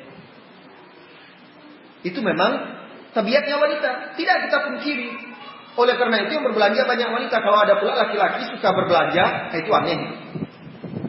Ada juga, tapi ada tipe laki-laki itu tidak tahan kalau lihat sesuatu, asal sudah lihat ada uang di kantong, lewat dibeli. Awakulama istahaita ishtarait? Apakah setiap kali engkau menginginkan sesuatu engkau harus memiliki dan membelinya? Tidak. Ketika Anda ingin membeli itu tergoda untuk belanja, jajan, ingat, untuk apa sih saya membeli? Ada keperluan atau tidak? Butuh atau tidak? Manfaatnya apa? Lebih baik duit ini saya simpan untuk anak saya bermanfaat, atau saya belikan buku-buku agama yang bermanfaat, saya letakkan di rumah, berguna bagi suami dan anak-anak saya, atau saya infakkan di jalan Allah. Itu jauh lebih baik, kekal dan abadi. Nah, wanita muslimah. Lihatlah Fatimah radhiyallahu anha. Suri tauladan. Fatimah ini meminta kepada Rasulullah sallallahu alaihi wasallam seorang pembantu. Karena Fatimah ini mengambil air, menumbuk tepung sendiri, mengangkat kayu bakar, menghidupkan api, memikul air dari jauh sehingga tangan membekas di telapak tangannya. Bahkan kata Ali bin Abi Thalib, di leher Fatimah itu ada membekas. Kalau wanita sekarang kan takut itu nanti jadi jelek, dia gimana kasar tangan saya seorang wanita ini. Takut dia berbagai macam krim dibeli dia itu. Yang ini, yang itu supaya halus, supaya ini, supaya bercahaya kulit, supaya bertambah putih dan segala macamnya. Nah, Aisyah ini sebagai manusia dia merasa letih dan lelah. Fatimah. Lalu dia mendengar bahwanya datang tawanan-tawanan, wanita-wanita yang ditawan dan menjadi budak. Dia ingin minta kepada Rasulullah sallallahu alaihi wasallam seorang saja membantu dia di rumah. Pembantu itu boleh selama terjaga hukum-hukum syar'i. Tapi Rasulullah sallallahu alaihi wasallam tidak menginginkan anaknya lalai dalam kehidupan dunia. Nah, datang dia ke rumah Aisyah. Fatimah tidak menemukan Rasulullah sallallahu alaihi wasallam. Disampaikan oleh Fatimah kepada ibunya ini, istri Rasulullah sallallahu alaihi wasallam, Aisyah radhiyallahu anha, tentang hajat dan keinginannya. Ketika Rasulullah sallallahu alaihi wasallam pulang, disampaikanlah oleh Aisyah. Apa jawab Rasulullah? La wallahi ma dama 'ala as-suffah faqirun yahtaju ila luqma aw ila kasrah. Tidak demi Allah, selama di Suffah masih ada kaum muslimin yang miskin, fakir, membutuhkan sesuap nasi atau sepotong roti, itu tidak akan saya kabulkan. Suffah, ahlu Suffah, tempat yang dibuat oleh Rasulullah SAW di masjid untuk menampung kaum muslimin di awal-awal hijrah yang tidak punya tempat tinggal, tidak punya keluarga, tidak punya sanak famili, miskin, tinggal di Suffah itu. Lantas bangkitlah Rasulullah SAW pergi ke rumah putri. Ketika itu Fatimah sudah berbaring di tempat tidur bersama suaminya Ali bin Abi Thalib radhiyallahu anhu. Terdengar Rasulullah mengucapkan salam, lalu keduanya hendak bangkit dari tempat tidur. Rasulullah SAW katakan, ala rislikuma, tetaplah kalian di tempat kalian. Masuklah ayahanda ini, suri tauladan bagi setiap ayah, bagi setiap suami. Masuk dia, lalu duduk dia di tempat tidur itu di antara anak dan menantu, di antara putrinya Fatimah dan di antara menantunya Ali bin Abi Thalib. Kisah ini diriwayatkan langsung oleh Ali bin Abi Thalib radhiyallahu anhu, dia yang bercerita langsung. Lalu Rasulullah SAW meletakkan tangan yang satu pada Ali dan satu pada Fatimah. Kemudian Rasulullah SAW dengan penuh kasih sayang berkata, ala adullukum ala khairin lakuma min khadim. Maukah kalian aku ajarkan sesuatu yang lebih baik daripada pembantu? Sesuatu yang lebih baik daripada pembantu.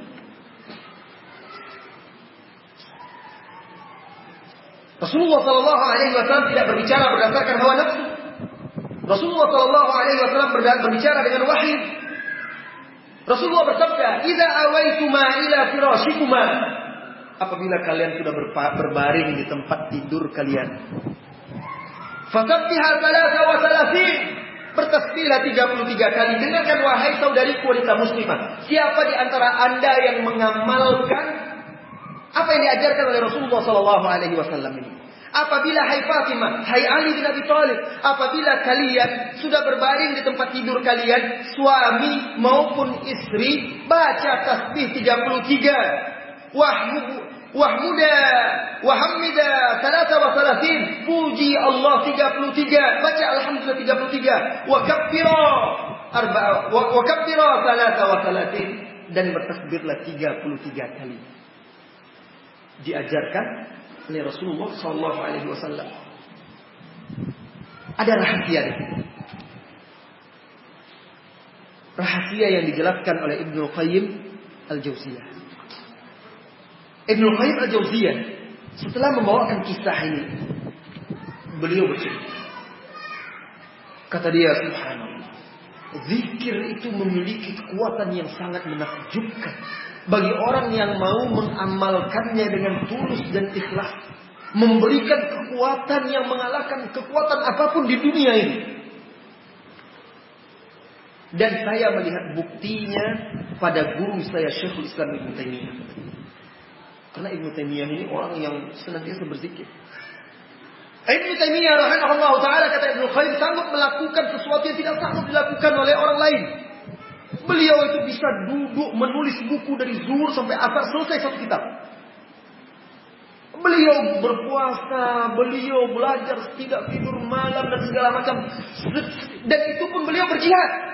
Ingat ketika Tatar menyerang Damaskus sehingga Sultan lari ke Mesir, kaum muslimin di Syria, di Damaskus ketika itu ketakutan karena pasukan Tatar sudah dekat. Semua raja-raja Islam ketika itu ketakutan, mereka lari ke Mesir. Akhirnya Ibnu Taimiyah rahimahullah taala mengumpulkan ulama-ulama di Damaskus itu dan mengajak mereka untuk berjuang melawan Tatar. Tidak ada yang berani, semuanya pesimis, takut. Teringat kisah tahun 600-an ketika Tatar menaklukkan Baghdad dan sampai ke Syam membunuh jutaan kaum muslimin. Teringat mereka itu. Akhirnya Ibnu Taimiyah memacu kudanya ke Mesir. Ditemuinya Sultan Mesir ketika itu. Ditemuinya dan dia ajak Sultan itu untuk berjihad. Dia janjikan kemenangan dan dia yakin dengan kemenangan itu. Tidak ada panglima perang ketika itu kecuali Ibnu Taimiyah rahimahullah taala tampil. Datang dia. Sampai ketika itu dia janjikan pasti menang. Apa kata menteri-menteri dan pejabat-pejabat ketika itu? Ya Syekh, qul insyaallah. Katakan insyaallah. Apa kata Ibnu Taimiyah? Ya, insyaallah menang karena yakin, bukan karena ragu. Akhirnya ikutlah raja-raja itu kembali ke Sultan itu kembali ke Damaskus. Lalu Ibnu Taimiyah sibuk menghimpun kaum muslimin, murid-muridnya untuk berjihad. Dan ketika itu bulan Ramadan, orang berpuasa. Sedikit pun tidak ada lemah, sedikit pun tidak ada takut, kecut untuk berjuang di jalan Allah Subhanahu wa taala. Nah, zikir itu saudariku wanita muslimah. Oleh karena itu, Ibnu Qayyim Al-Jauziyah juga pernah mengatakan di dalam salah satu kitabnya, seorang mukmin itu sekalipun gunung yang ada di depan dia menghadang dia, kalau dia katakan uzihu, aku akan pindahkan gunung ini, maka dia akan sanggup memindahkannya apabila dia ikhlas dan betul-betul menghambakan dirinya kepada Allah. Apabila dia mengerti iyyaka na'budu wa iyyaka nasta'in. Ini bukan ilmu-ilmu yang kata orang untuk pindah gunung, itu bukan. Maksud Ibnu Qayyim Al-Jauziyah, kalau dia betul-betul memahami hakikat iyyaka na'budu, penghambaan dirinya kepada Allah, wa iyyaka nasta'in, bergantung kepada Allah, betul-betul berserah diri kepada Allah, meminta kepada Allah, maka apapun besarnya tantangan, ujian, beratnya kehidupan di depan itu akan mudah dilalui. Nah, zikir yang diajarkan oleh Rasulullah SAW kepada Ali bin Abi Thalib dan kepada Fatimah ini, siapa di antara suami istri di zaman sekarang yang mengamalkannya? Tanya, sebutkan kepada saya. Di majelis ini barangkali ibu-ibu, saudariku, siapa di antara anda yang mengamalkannya? Maka wajarlah anda setiap hari mengeluh tidak sanggup, mengeluh lemah. Fatimah merasa berat tugasnya, dia butuh pembantu. Berarti dia tidak kuat lagi ini sebagai manusia. Rasulullah berikan kekuatan. Apa? Dari zikir. Oleh karena itulah kata Ali bin Abi Thalib, sejak itu aku tidak pernah lagi meninggalkan zikir itu setiap kali aku berada di tempat tidur. Dan Ali bin Abi Thalib itu termasuk salah seorang sahabat yang perkasa dan kuat. Bahkan anak keturunannya juga terkenal orang-orang yang kuat. Sedikit tentang cerita kekuatan Ali bin Abi Thalib dan anak keturunannya. Radhiyallahu anhu. Muhammad al-Hanafiyah. Itu putra Ali bin Abi Thalib dan ibunya salah seorang putri Kisra, putri Yazdajir. Ketika Persia kalah, dua orang putri raja itu ditawan. Satunya menjadi istri Ali bin Abi Thalib. Dan lahirlah Muhammad al-Hanafiyah. Di zaman Muawiyah radhiyallahu anhu, orang-orang Romawi, Muawiyah itu dia di perbatasan gubernur Syam ketika itu. Dan ketika itu sudah menjadi khalifah di Syam. Orang-orang Romawi, kufar Romawi sudah takut berperang, kalah. Karena kaum muslimin ini setiap ada mengirim pasukan, ada namanya pasukan musim dingin, pasukan musim panas. Itu Muawiyah terus mengirimkan pasukan-pasukan untuk berperang. Dan mereka takut. Akhirnya mereka mengajak kaum muslimin untuk gencatan senjata. Ini diceritakan oleh Ibnu Katsir dalam kitab Al-Bidayah wa Nihayah. Datanglah utusan orang-orang Romawi. Lalu mereka datang menghadap dan mereka meminta untuk menghentikan perang. Sekarang begini saja, kita adakan pertandingan. Pertandingan adu kekuatan dan adu paling tinggi. Nah, itu di istana, di majelis Muawiyah. Mereka membawa gladiator, pegulat-pegulat dari Roma itu. Dan juga mereka membawa orang paling tinggi. Kalau kami kalah, kami akan memberikan, kami tidak akan memerangi kaum muslimin dan kami akan membayar jizyah. Tapi kalau kaum muslimin kalian, hai orang Islam kalah, hentikan perang. Jangan menyerang. Karena mereka sudah. Maka tampillah gladiatornya. Pegulat, busuk, perkasa, kuat. Berdiri menantang kaum muslimin. Siapa yang paling kuat dari kaum muslimin yang bisa mengalahkan kekuatan dia? Muawiyah bermusyawarah dengan sahabat yang lainnya, dengan orang-orang yang ada di situ. Siapa? Akhirnya mereka sepakat menunjuk Muhammad al-Hanafiyah. Tampillah Muhammad al-Hanafiyah, putra Ali bin Abi Thalib radhiyallahu anhu. Lalu Muhammad al-Hanafiyah mengatakan, sekarang engkau duduk kepada orang Romawi. Engkau duduk dan bertahanlah sekuat tenagamu, aku akan angkat engkau. Duduk orang itu dan membuat posisi kuda-kuda bertahan. Dengan sebelah tangan diangkat oleh Muhammad al-Hanafiyah, lalu dibanting lagi. Giliran Muhammad al-Hanafiyah duduk dan dia bertahan. Ketika itu berusaha sekuat tenaga orang Roma itu, namun Muhammad al-Hanafiyah bergeming di tempatnya, sedikit pun tidak bergerak, sampai akhirnya menyerah, bertakbir kaum muslimin. Giliran lomba yang kedua, lomba paling tinggi. Ini aneh lombanya. Tampil orang-orang Roma itu tinggi-tinggi, orang Romawi tampil tinggi sekali. Akhirnya Muawiyah bingung, siapa? Tanya kepada sahabat, siapa yang kira-kira akan dibawa kaum muslimin? Apa kata kaum muslimin yang lainnya? Panggil Qais bin Sa'ad bin Ubadah. Qais ini terkenal tinggi. Kalau dia naik kuda, senang gembira kuda itu. Kakinya sampai ke tanah. Saking tinggi. Dia tinggi, Qais bin Sa'ad itu. Kuda paling senang kalau Qais ini yang naik. Kenapa? Enggak capek. Ya kan enggak mungkin dia jalan kuda di bawah juga. Akhirnya apa kata Qais ini kepada orang Roma ini? Oh, bukan gitu. Akhirnya Qais ini di hadapan Muawiyah itu dia buka sirwalnya.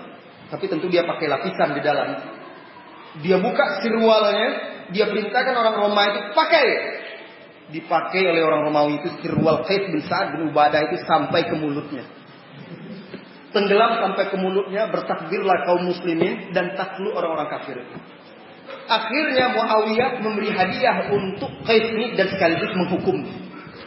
Kok dihukum Qais bin Sa'ad ini? Karena dia tidak sopan membuka sirwalnya di hadapan orang banyak. Dihukum dia, tetapi dia mendapat hadiah. Nah intinya, Ali bin Abi Thalib, Fatimah, mereka diberikan kekuatan dengan kekuatan zikir. Kenapa? Karena itu lebih baik daripada pembantu itu. Dunia seisi. Seseorang yang saudara-saudariku, wanita muslimah, Anda punya kesempatan yang lebih banyak dari kaum laki-laki untuk berzikir. Untuk banyak beribadah. Bayangkan. Ketika suami Anda sedang sibuk-sibuk bersiap-siap untuk bekerja, Anda bisa sambil berzikir. Ketika suami sibuk di dunia dengan dunianya di luar, Anda di rumah, anak-anak pergi sekolah, selesai pekerjaan rumah, Anda bisa sholat duha. Kemudian berzikir lagi, membaca Al-Quran. Siang begitu juga, petang begitu juga. Malam menjelang tidur, amalkan apa yang diajarkan oleh Rasulullah SAW. Apalagi kalau suami istri seperti Ali dan Fatimah, di tempat tidur mereka berbaring sama-sama mengingatkan untuk membaca tasbih 33, tahmid 33, takbir 33. La ilaha illallah. Alangkah indahnya rumah tangga tersebut. Dan yakinlah, apabila dikerjakan itu dengan tulus dan ikhlas, mengikuti apa yang diajarkan oleh Rasulullah SAW, Anda akan diberikan kekuatan untuk menghadapi kehidupan ini. Maka tidak perlu lagi minta ini, itu, pembantu, dan segala macam. Yakinlah, Allah akan berikan. Cuma kan kita kapan mengamalkannya? Banyak di antara kita tidak mengamalkannya. Banyak di antara kita membaca kisah-kisah sahabat, kisah-kisah sahabiat sebagai penghibur. Enak ceritanya. Merinding bulu kuduk saya mendengarnya. Menetes air mata saya. Tapi tidak dicontoh dalam amalan. Saya sudah habis membaca kisah sahabiat itu, Ustaz. La ilaha illallah. Gimana ya bisa seperti itu? Tapi dia tidak juga berusaha mencontoh dan menerapkannya. Padahal dia bisa melakukannya. Kapan lagi wahai saudariku wanita muslimah? Mulai hari ini. Amalkan. Apa beratnya Anda untuk berzikir kepada Allah Subhanahu wa ta'ala seperti itu? Jadi tadi sabar. Kemudian menjaga iffah. Kemudian yang ketiga, jangan buka mata Anda selebar-lebarnya memperturutkan dunia ini. Ingat bahwa ada kehidupan lain setelah ini. Jangan ragu terhadap dunia. Yang paling ditakutkan oleh Rasulullah SAW di akhir zaman bukan kesyirikan. Yang paling ditakutkan di akhir zaman itu kata Rasulullah SAW, an tuftah alaikumud dunya kama futihat ala man kana qablakum. Dibukakan dunia ini untuk kalian sebagaimana dibukakan kepada orang-orang sebelum kalian. Fatanafasuha fatatanafasuha kama tanafasuha. Lalu kalian memperebutkan dunia ini seperti dahulu mereka memperebutkan dunia. Banyak yang membuat perselisihan di antara kita kalangan salafiyin pun masalah dunia. Banyak saudari-saudari kita bertengkar tidak tegur sapa karena dunia. Fatuhlikum kama ahlakatkum. Lalu dunia itu akhirnya menghancurkan kalian sebagaimana telah membinasakan orang-orang sebelumnya. Al-Imam Al-Hakim di dalam Al-Mustadrak. Kemudian Al-Imam At-Tabrani di dalam Al-Mu'jamul Kabir meriwayatkan dari sahabat Rabi'ah Al-Aslami. Rabi'ah Al-Aslami ini, tahukah engkau wahai saudariku siapa dia? Pernah mendengar nama ini? Apa kisahnya? Rabi'ah ini saudariku wanita muslimah. Dialah yang pernah ketika itu malam itu Rasulullah terbangun, dia yang mengambilkan air wudhu Rasulullah. Dikatakan oleh Rasulullah kepada dia, ya Rabi'ah, sal. Wahai Rabi'ah, silakan ajukan permintaan. Aku akan doakan kepadamu. Allah Akbar. Itu Nabi SAW yang menawarkan apa yang engkau inginkan. Mau minta apa? Engkau miskin? Tidak, silakan, aku akan doakan. Tetapi permintaan dia bukan dunia saudari.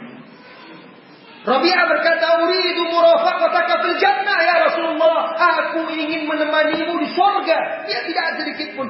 Aku ini tidak punya pekerjaan ya Rasulullah. Aku ini begini, aku butuh modal. Beri sedikit modal, aku butuh ini, itu dan segala macam. Tidak, tapi aku ingin menemanimu di surga kelak ya Rasulullah. Idzan ini alaika bikasrati sujud. Bantu aku mendoakanmu dengan memperbanyak sujud wahai Rabi'ah. Nah, Rabi'ah ini berkisah di dalam kitab Al-Mustadrak ini. Apa kata dia? A'tani Rasulullah sallallahu alaihi wasallam ardan wa a'ta Abu Bakr ardan. Saya ceritakan ini untuk menunjukkan bagaimana dunia itu bisa menyebabkan perpecahan, pertikaian, pertengkaran di antara kaum muslimin.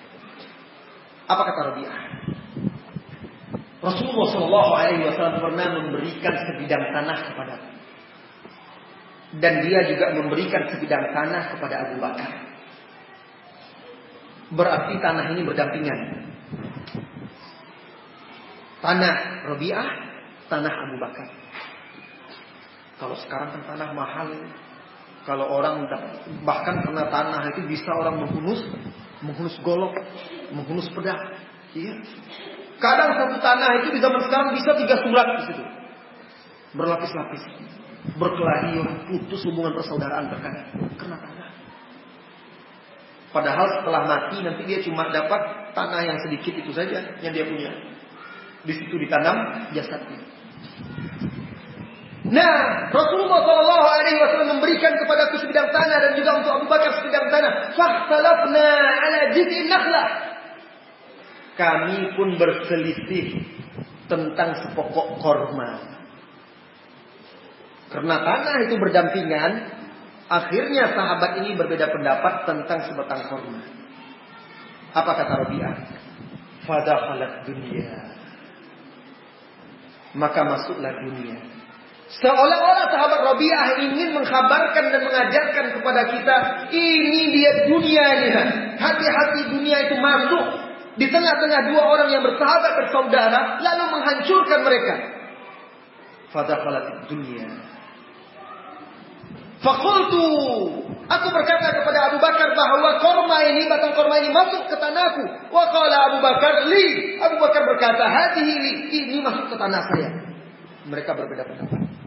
Wa qala li Abu Bakar kalimatan akhrabuha wa nadima 'alaiha, atau karihtuha wa nadima 'alaiha. Lalu Abu Bakar ketika mereka bertengkar itu, Abu Bakar melontarkan satu kata yang aku tidak menyukainya dan dia pun menyesalinya. Saya coba cari-cari apa sih yang dilontarkan oleh Abu Bakar yang diceritakan oleh Rabi'ah tidak dapat. Dan saya yakin, kita yakin Abu Bakar sebagai seorang Abu Bakar tidak akan melontarkan kata-kata yang tercela. Tapi barangkali kalimatnya tajam, membuat sedih sahabat ini. Dan di sini tersirat sebuah adab dan etika. Ketika Rabi'ah bercerita itu, dia tidak ingin menceritakan apa sih yang diucapkan oleh Abu Bakar. Yang penting, kata dia, pelajarannya. Abu Bakar mengucapkan satu kata yang membuat aku tidak suka dan dia menyesali. Dan dia pun katakan Abu Bakar langsung menyesal. Seketika itu juga, bahkan saking menyesalnya Abu Bakar berkata, "Summa qala Abu Bakr." Abu Bakar berkata kepada Rabi'ah, "Ya Rabi'ah, wahai Rabi'ah, qul li kalimatan kama qultuhu lak hatta takuna qisasa." Wahai Rabi'ah, balas aku. Ucapkan kata-kata yang aku lontarkan kepadamu tadi sebagai qisas. Karena Abu Bakar menyesal. Bayangkan hari ini, bandingkan dengan kita. Satu kata melukai hati kita, 10 kata kita akan balaskan kepada orang itu. Apalagi kalau diberi kesempatan seperti itu. Fulan, saya salah kemarin. Silakan balas, ucapkan apa saja. Keluar kata-kata itu. Bagaikan berondongan peluru. Kesempatan, kapan lagi? Ini Abu Bakar menyesal. Dia berkata, Rabi'ah, balas. Tadi saya mengucapkan kata-kata yang membuat engkau sedih, terluka dan tidak suka. Balas, biar menjadi kisah. Tapi Rabi'ah ini orang yang berjiwa besar. Walaupun dunia membuat mereka berbeda, berselisih, tetapi dia tidak ingin bermusuhan. Apa kata dia? La wallahi ma aqulu laka illa khaira ya Abu Bakr. Tidak, demi Allah, aku tidak akan katakan, ucapkan untukmu wahai Abu Bakar, melainkan khaira, ucapan yang baik. Begitu akhlak sahabat. Membalas keburukan dengan kebaikan. Bukan keburukan dibalas dengan keburukan yang berlipat ganda. Tidak. Tetapi membalas keburukan dengan kebaikan. Abu Bakar terus memaksa. Rabi'ah juga tidak mau. Sampai akhirnya Abu Bakar mengancam.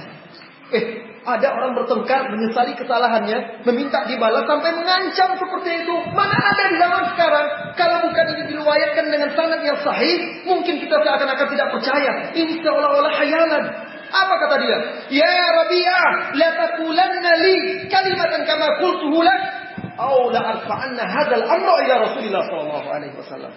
Engkau harus balas atau saya akan kadukan kepada Rasulullah sallallahu alaihi wasallam.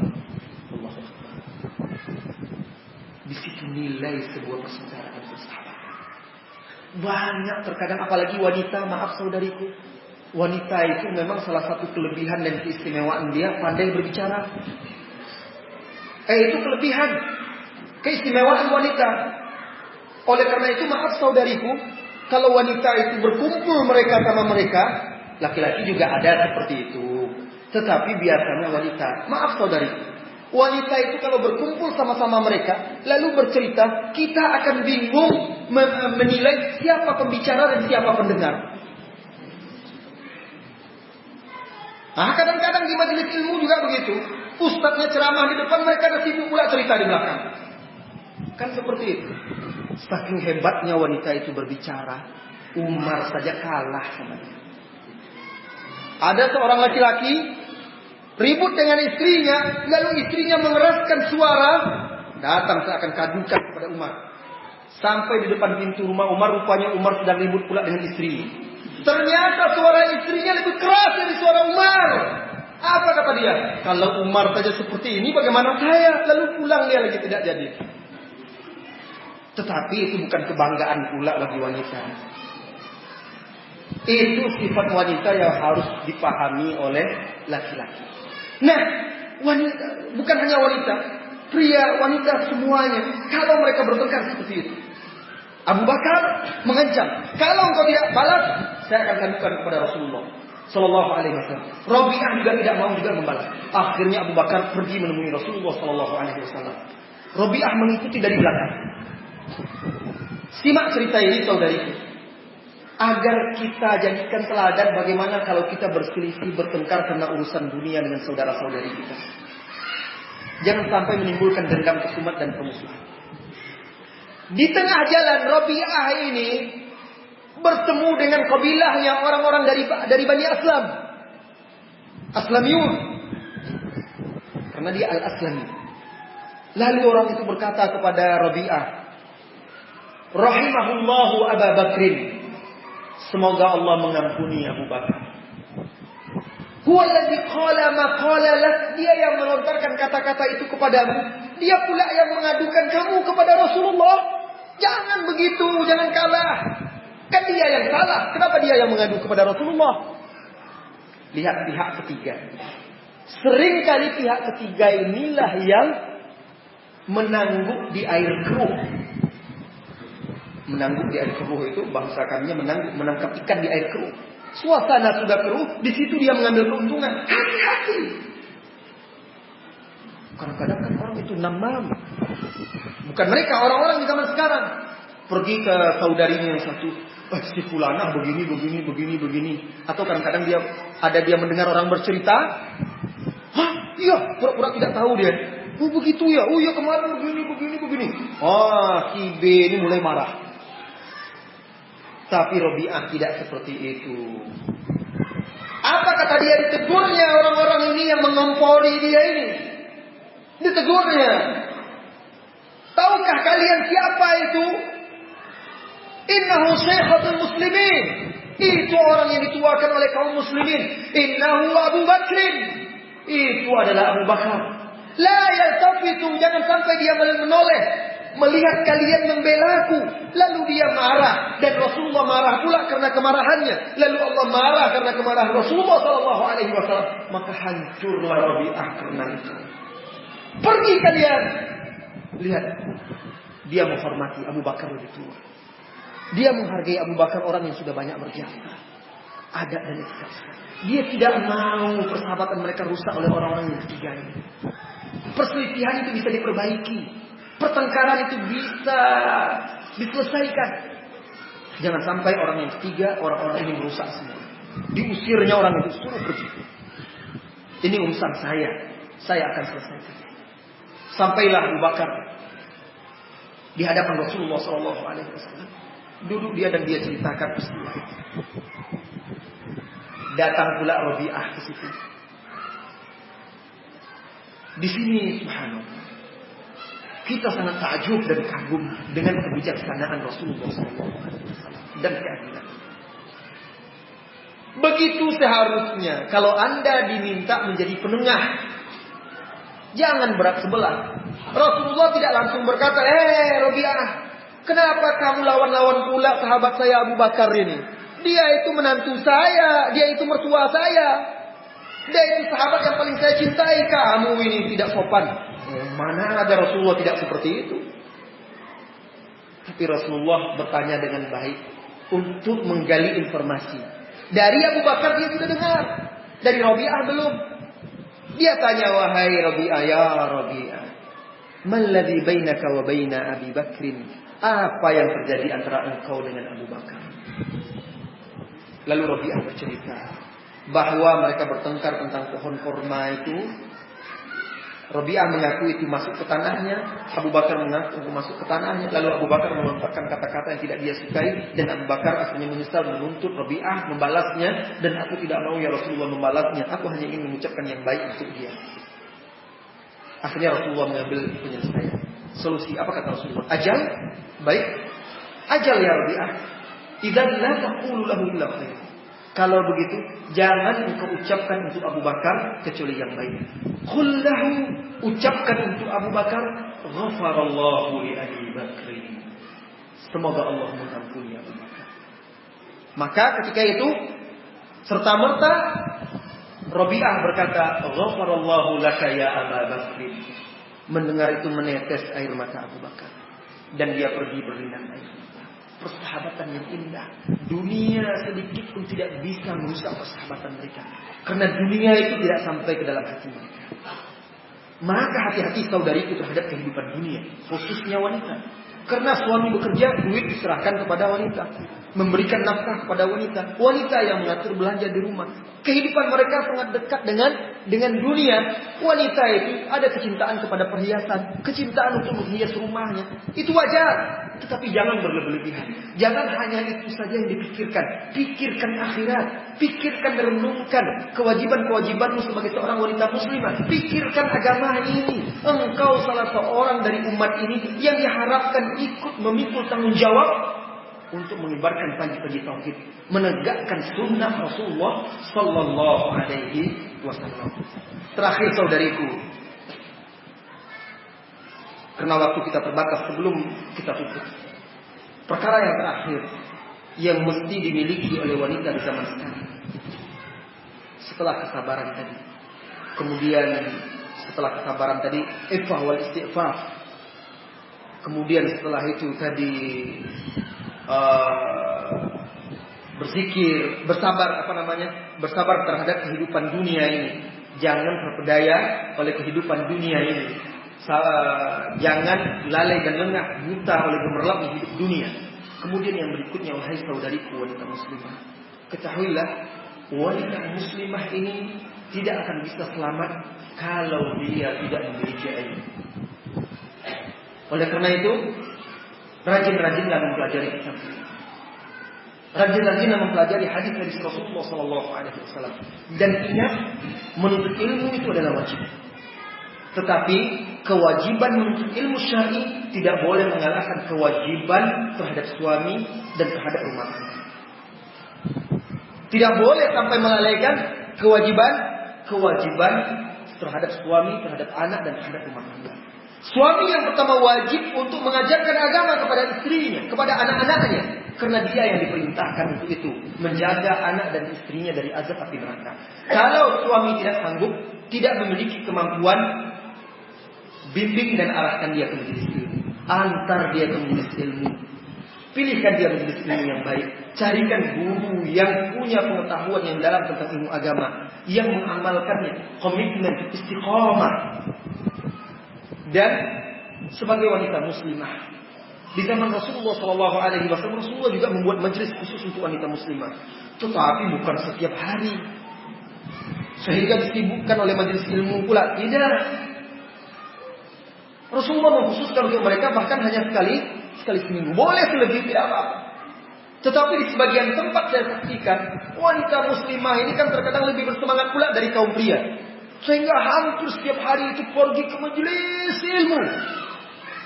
Bagus kalau tidak melalaikan rumah tangga dan anak-anak. Tetapi jika membuat sering meninggalkan suami, maka itu jelas tidak baik.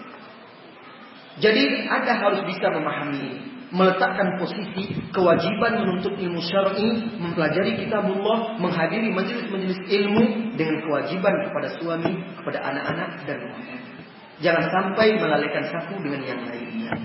Dan dengan ilmu itulah wanita muslimah mereka bisa memiliki benteng menghadapi syubhat dan syahwat. Ibnu Qayyim al-Jauziyah di dalam kitab Madarijus Salikin, beliau berkata, "Inna salika ila Allah la budda an tata'arrad lahu al-ma'arif wa la yunjihi minha illa al-'ilm." Seorang salik itu orang yang berjalan menuju Allah, yang menempuh jalan Allah. Inna salika, seorang yang menempuh jalan Allah, dia pasti akan menemui rintangan al-ma'arif.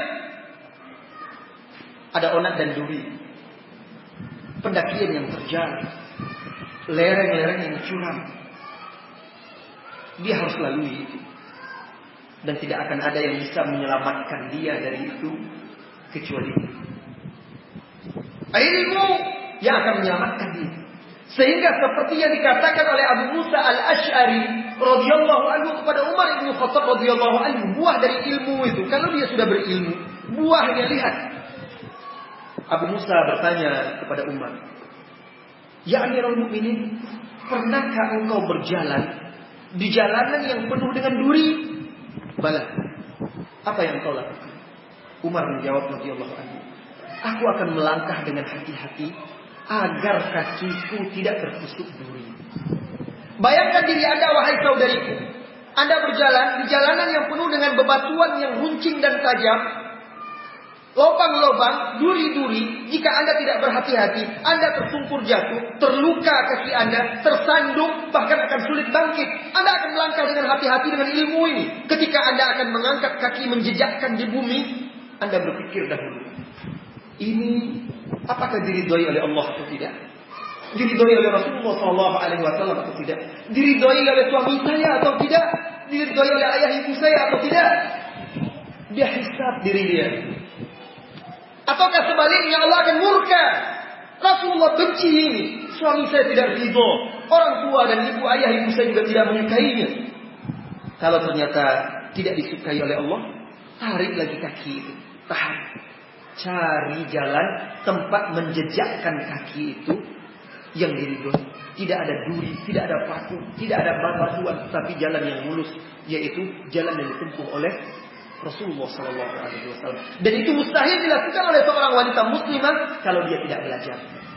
Wanita muslimah kalau dia tidak berilmu, dia tidak akan bisa mendidik anak-anaknya di atas akidah yang benar, di atas tauhid dan di atas sunnah. Wanita muslimah kalau dia tidak berilmu, dia tidak akan bisa mengingatkan suaminya untuk bertakwa kepada Allah Azza wa Jalla. Siapa di antara wanita zaman sekarang ketika suaminya pergi bekerja, dia lepas di depan pintu lalu dia katakan, "Wahai suamiku, aku dan anak-anakmu sabar untuk menahan lapar. Kami kuat menahan lapar, tapi kami tidak akan pernah sabar dan kuat menahan azab api neraka. Jangan beri makan kami kecuali dengan yang halal." Siapa engkau, wahai saudariku, yang pernah berkata seperti itu, memberi nasihat kepada suaminya? Hanya bisa wanita-wanita yang berilmu, yang bertakwa, yang bersih hatinya, mengharapkan ridho Allah SWT. Wanita seperti ini dia yang menjadi perhiasan dunia. Ini dia wanita salihah, dambaan setiap wanita, dambaan setiap pria, dambaan setiap anak, dambaan umat ini. Dan alangkah panjangnya penantian umat ini untuk mendapatkan wanita-wanita yang seperti ini. Jadilah engkau, wahai saudariku, salah satu dari wanita ini. wanita yang menjaga iffah kesucian diri, menjaga suami anak-anaknya, wanita yang bertakwa, wanita yang sabar, wanita yang zuhud hidup di dunia. Mudah-mudahan sedikit tausiah dan nasihat ini bermanfaat untuk diri saya, untuk saudari wanita muslimah yang hadir pada hari ini, dan waktu yang tersisa kita gunakan untuk bertanya jawab. Tulis pertanyaan saudariku dan ajukan ke depan. Allahu a'lam bishawab.